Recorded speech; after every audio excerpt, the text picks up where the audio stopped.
Hello again.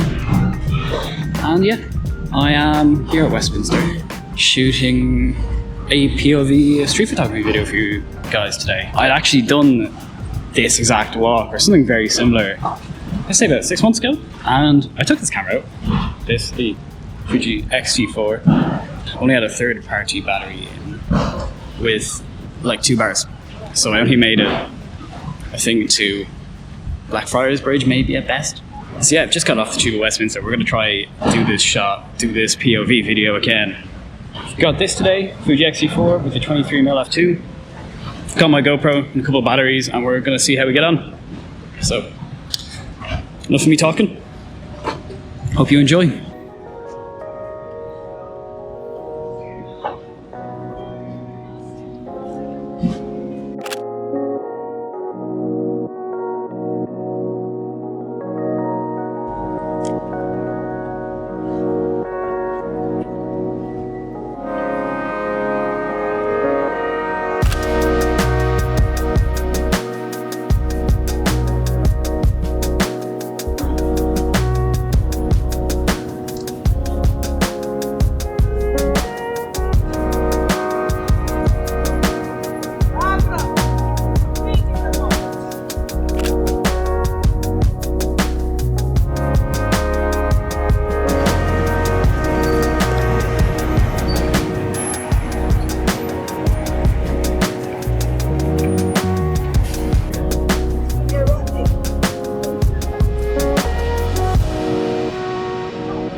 There is normally a lovely photo spot back where I just came from, with the arch kind of framing Big Ben as such, but too many people, and I wasn't bothered to wait to take that photo again. I've taken it before, put it there.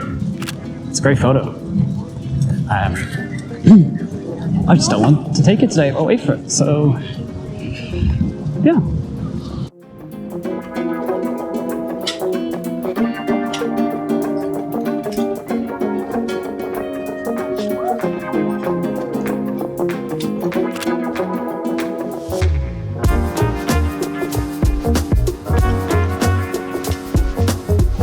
What are those?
I love this bridge for compositions like this. I'll be able to see the city on the left. The cool curving frame. Such a good place to get some cool compositions. Get one person walking through, it's just gorgeous.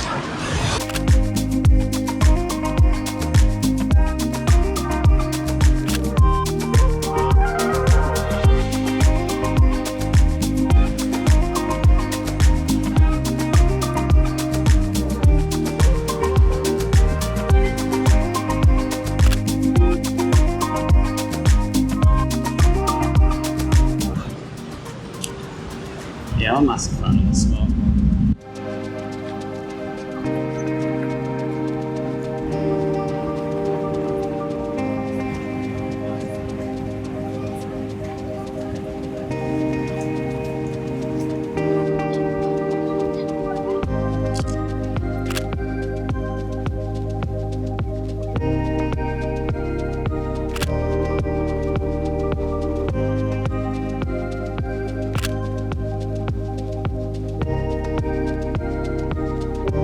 Quite like that one. It's got a couple of good, yeah, I think got a good couple of elements. You've got the color, you've got St. Paul's context, you've got the depth and separation with the actual physical distance between the two. There's a river, the light is nice and soft. I think the colors are really complementary and add a lot of nice, just kind of emotion and energy to it. Like, it's a lovely, happy scene, I think.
Alright, I'm not sure how long you've been dead for. I thought you were recording this whole time. The last battery died. So, yeah, like, bit of a favourite shot this anyway. Get a couple of nice angles like this.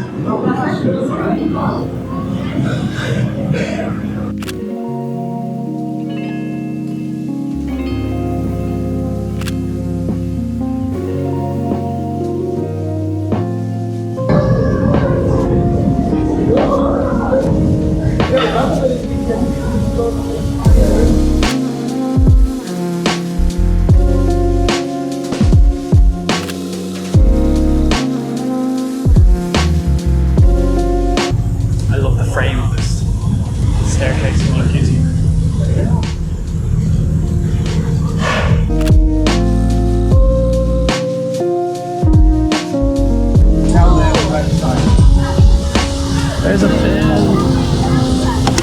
Love that.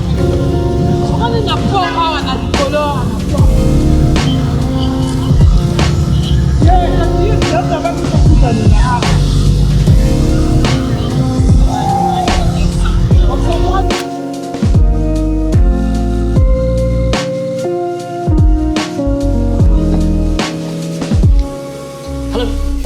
So that was my first POV street photography video on the channel. Let me know what you think firstly in the comments. Have you got anything you want to say really about my photography, the video itself, anything I can improve on? Just let me know. I love watching POV videos myself. I love seeing how people compose, how they see a scene while they're walking along, and what kind of images they capture from those scenes. So please feel free to let me know any of your thoughts and opinions. I'd love to know actually if you were watching along and you were like, oh, at 7 minutes and 32 seconds, I saw an image, because I love doing that myself. So seeing other people's POV videos and being like, oh, that would have been a cool shot, or that would have been a cool shot. So please, I'd love to hear your thoughts. In terms of GoPro footage, I know it wasn't the most unreal, most amazing, professional looking footage. I was using a little clip on my camera bag, and I think I'm gonna have to invest in one of the chest straps. If you're here, thanks for sitting through that. I know it can be better, still a big learning process, and I'm gonna try and get better. Whee! I've got this swivelly chair back since we've moved flat, and yeah, it's a bit distracting. Lastly, I kind of wanted to talk about sort of some of these street photography techniques I use. Well, in this video in particular, because I noticed it watching back, is something I do quite often, and I think it might be helpful for some people. So when I'm in a new city or doing street photography in a city, and really travel photography as well, I really enjoy using the city as context for my images. And what I mean by that is, you see in this photo of Big Ben here, Big Ben is the center of attention. It's a photo, it's like a classic sort of touristy shot. There's Big Ben. But you see in this next image of this couple that Big Ben is now the context, the background. It's not the center of attention. It adds to the image and it immediately shows you where you are. But what it does is it doesn't take over the frame. The image is still about the two people, the couple, taking in the view, but it's not about the view itself. It's not about the city itself. It makes it really easy for the person viewing that image to understand where you were. I think that's something I really enjoy doing. We can all take thousands of the same images on iPhones of Big Ben or Westminster or the London Eye or the Shard or the Empire State Building, right? I've done it. I've taken all the touristy images and absolutely take them. They're great. They're your own image. But what I really enjoy is trying to challenge myself to take an image of a famous landmark, but make sure it's not about it. It's not the classic photo, the classic touristy image. It is something different. It's about, in this image, a couple, or in this image of Big Ben, what looked like two tourists who looked like his dad and his son, both experiencing London and taking an image of Big Ben for themselves. I think those images to me mean a lot more because you can instantly tell where they're from. Like, it's distinctive, but it's something different that you've taken. It's a unique perspective. And it's something I try to do whenever I travel or if I'm in a new city, and especially in London, which I know so well, is to try and push yourself to not just take the image of the Shard, which I have hundreds of photos of, but make sure it's about more than just the Shard. It's about the people, it's about the story, it's about the life there, and use the city as the kind of gel in the background that brings it all together. Is this something you do as well when you go traveling? Is there any particular techniques you use for taking photos of cities? Any great tips? Let me know if that helps any of you, or is that something that's kind of got you thinking. Thanks so much for watching these videos. As always, I really appreciate the support, all the likes, all the comments, and anyone who's kind enough to subscribe. You're a legend. Thank you so much. If you feel like subscribing, please do. That'd be lovely. If you feel like giving it a like or commenting, that was more and more than appreciated. Thanks so much for watching, and I'll see you in the next one. Have a lovely weekend, or have a lovely day, because you might not be watching this on the weekend. See ya.